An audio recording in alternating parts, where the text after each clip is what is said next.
புரிஞ்சிச்சாமா? புரியலைன்னா நான் திரும்பி ரிவிஷன் கொடுப்பா, ரீகால் பண்ணுவோமா? சொல்லுமா, சொல்றீங்களா நீங்களே?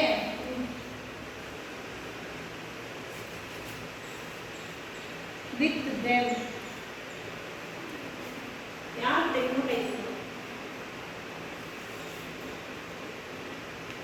வித்னா ஃபர்ஸ்ட் என்னமா?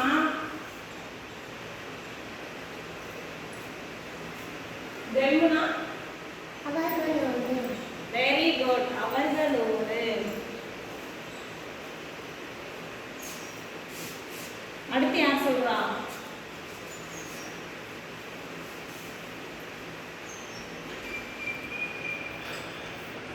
with us சொல்லுமா? அவளோடு. with us. அஸ்னா என்ன சொல்லுங்க? அவர்களோடு. இங்க தெம்முக்கு அவர்களோடு. வெரி குட், எங்களோடு. கிளாஸ் போலாமா? அடுத்த போலாமா? இப்போ